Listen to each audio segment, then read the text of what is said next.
नमस्कार दोस्तों, स्वागत है आपका आपके अपनी YouTube चैनल पर। तो दोस्तों रीट में लगातार दोस्तों विवाद बढ़ता जा रहा है। एक तो पांचवा विकल्प और नेगेटिव मार्किंग का दोस्तों यहाँ पर दोस्तों इस पर बदलाव किया गया था। और अभी तक आपको पता होगा दोस्तों, मुख्य परीक्षा में राजस्थानी भाषा के सवाल आए थे। लेकिन अब प्री एग्जाम, जो रीट का प्री एग्जाम होगा, उसमें भी दोस्तों राजस्थानी भाषा के सवाल आपको देखने को मिलेंगे। जो ईवीएस का पार्ट आता है दोस्तों, उसमें राजस्थानी भाषा के सवाल आपसे पूछे जाएंगे और राजस्थानी भाषा को शामिल करने को लेकर अपडेट आ रही है। इसके अलावा इससे पहले स्पोर्ट कोटा के आरक्षण को लेकर भी अपडेट आ रही थी कि स्पोर्ट कोटा को आरक्षण इसमें दिया जाएगा। तो रीट में लगातार दोस्तों आने से पहले ही काफ़ी सारी मांगें चल रही हैं।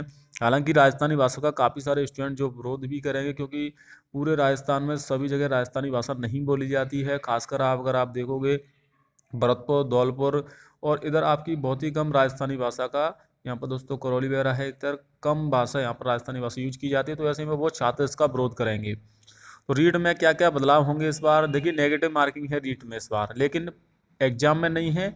जो पांचवा विकल्प आएगा, अगर आप कोई भी क्वेश्चन छोड़ोगे तो आपको नेगेटिव मार्किंग का सामना करना पड़ेगा। रीट 2024 में विभिन्न प्रतियोगी परीक्षाएं भर्तियों में राजस्थानी भाषा को अनिवार्य जोड़ने की मुख्यमंत्री से मांग की गई है।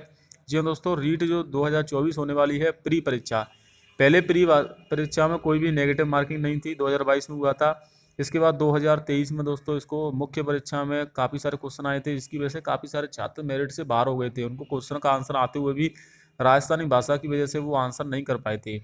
राजस्थान उच्च न्यायालय ने लंबित जनहित याचिका में पिछली सुनवाई पर रीट में राजस्थानी भाषा सम्मिलित करने की संभावना तलाशने बाबत खंडपीठ से निर्देश दिए हैं। रीट का नोटिफिकेशन 25 नवंबर को प्रस्तावित है। अब देखना होगा 25 नवंबर तक क्या विज्ञप्ति आती है। 2024 की घोषणा तो कर दी गई है 25 नवंबर को शिक्षा मंत्री के द्वारा कि रीट 2024 की विज्ञप्ति जारी करेंगे और 1 दिसंबर से फॉर्म भरवाएंगे। लेकिन अभी तक इस संबंध में लिखित रूप से दोस्तों कोई भी नोटिफिकेशन नहीं जारी हुआ है, ना ही लिखित तौर पर आदेश जारी हुए हैं। वहीं दोस्तों रीट में राज्य सरकार राजस्थानी भाषा को जोड़ने की संभावना तलाशने के निर्देश दिए हैं। मुख्य परीक्षा में राजस्थानी भाषा पूछी जाती है, लेकिन रीट में अभी तक राजस्थानी भाषा नहीं आती थी। रीट में देखिए, अंग्रेजी है, संस्कृत है, उर्दू है, सिंधी है, पंजाबी, गुजराती, जबकि राजस्थानी एवं उसकी उपभाषाओं की जनसंख्या प्रमाणिक जनगणना के आंकड़ों में 4,63,50,236 है, किंतु इसे रीट 2021 में सम्मिलित नहीं किया गया था। सरासर प्रदेश का जनता एवं शिक्षित युवाओं के साथ यहाँ पर दोस्तों ये 2021 में मांग की गई थी।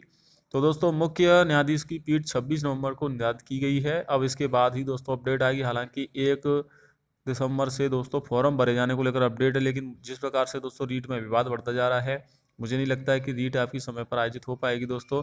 इसके अलावा रीट में खिलाड़ियों को आरक्षण की भी मांग की जा रही है। देखिए, अभी तक रीट में 2 ही क्राइटेरिया है, 2 ही आरक्षण का फायदा मिलता है। जनरल कैटेगरी वालों को तो लाने होते हैं 60% अंक, यानी कि आपके 90 अंक, और बाकी सभी कैटेगरी ओबीसी, एससी है, एसटी कैटेगरी है, ईडब्ल्यूएस है, एमबीसी कैटेगरी, इन सबको लाने होते हैं 55% नंबर, यानी कि 82 अंक। और शहरिया जनजाति को लाने होते हैं 36% अंक। तो ये 3 प्रकार का आरक्षण है, लेकिन इसमें खिलाड़ी मांग कर रहे हैं कि उनको 2% अलग से एक्स्ट्रा आरक्षण दिया जाए। ऐसी यहाँ पर बात कही जा रही है। जो रीट प्री की बात कर रहा हूँ दोस्तों, मैं मुख्य परीक्षा की बात नहीं कर रहा हूँ। मुख्य परीक्षा में तो आपका आरक्षण दिया जाता है, लेकिन अब रीट जो एक एलिजिबिलिटी टेस्ट है, इसमें भी आरक्षण की मांग की जा रही है। और रीट में अगर पिछली सरकार ने खिलाड़ियों के साथ सही नहीं किया तो हम अच्छा करने का प्रयास करें, रीट का मामला भी दिखाएंगे। साथ ही इस पर जल्दी कोई निर्णय लिया जाएगा। राजवंत सिंह राठौर हैं जो बीजेपी के खेल मंत्री हैं दोस्तों, प्रेजेंट में हैं। तो देखना होगा कि आरक्षण इसमें लागू होता है या नहीं होता है, क्योंकि दोस्तों स्पोर्ट कोटा से आरक्षण तो लागू कर दिया जाएगा, लेकिन इसमें फिर बाद में फर्जीवाड़ा भी काफ़ी ज़्यादा होता है। जैसा कि काफ़ी सारी भर्तियों में स्पोर्ट कोटा के फर्जी डॉक्यूमेंट से जॉब उन्होंने लगवाई है, आरक्षण का फायदा उठाया है। तो उपचुनाव हुए, बोर्ड को अब मिल सकता है नोडल एजेंसी का अधिकृत लेटर।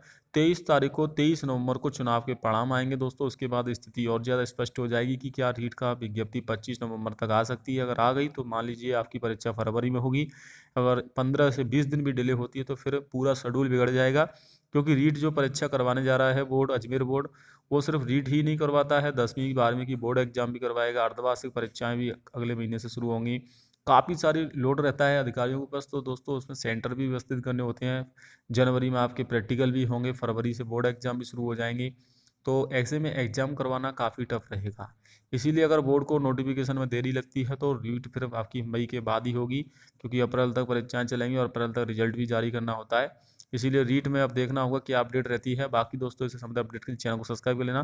पांचवा विकल्प आएगा रीट में, राजस्थानी भाषा को भी शामिल करने को लेकर अपडेट है, स्पोर्ट कोटा को लेकर शामिल करने को लेकर अपडेट है, और नेगेटिव मार्किंग भी इसमें रहेगी।